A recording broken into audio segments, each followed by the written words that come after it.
Alright people, this is Jono from Severed Fifth, and today we're at the rehearsal studio, which is this big building here, you can see. And look at this suspicious looking character loitering out the front. This is Mr. Jim Adams, who's playing guitar for Severed Fifth. How you doing, Jim? I'm doing okay. So we're doing these interviews for severedfifth.com.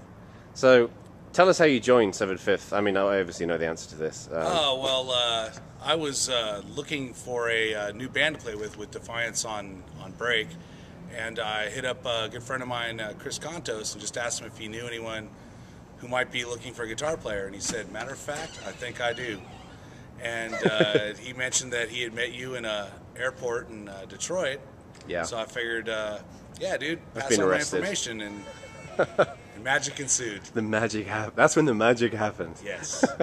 So what kind of metal inspires you? What bands are you into? Oh gosh, these days, what metal inspires me? I'm still totally inspired by Megadeth, as always. Yeah. Chris Broderick is a monster, and so I'm pretty much inspired by anyone who just completely shreds. Yeah.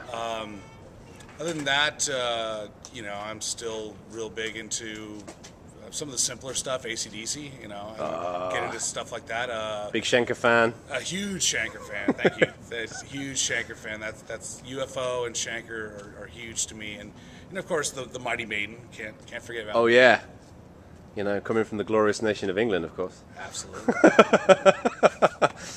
So how do you feel the music's coming along? Severed Fifth music.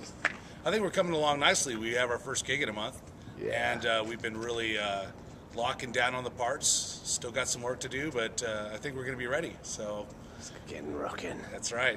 And so tell us about the history of Jim, the history of how you got into metal, Defiance, all that good stuff. Well, I started with Kiss back in the late '70s. I heard Black Diamond off of Kiss Live, the first one, and just knew I needed a guitar, so I went down to the local record store or local music store and rented one, got a paper route to pay for it, and started rocking. Played in a bunch of different bands in high school and all through that, you know, like everyone does. And then in '86, I joined Defiance, which a couple years later we got signed by Roadrunner.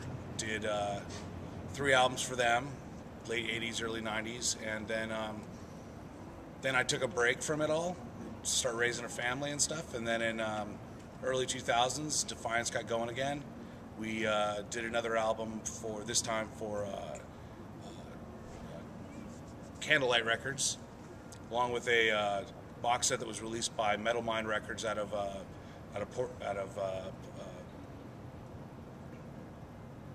Poland. I want to say Portland for some reason. Portland. Out of Poland. And so, you know, we did that and got that all going, and then you know, with the way the music industry is, there wasn't a lot of support money to get us out to Europe, which is what we wanted to do. So we just kind of put it on hold to see what the record company wanted to do, and that's when I met up with you. Yeah. Now we don't need record companies. We don't need record companies. We do it ourselves. That's right. So here we have it. We have Jim Adams. He is a national treasure. Bay Area thrash legend. Thrash. Keep it real. Thanks, Jim.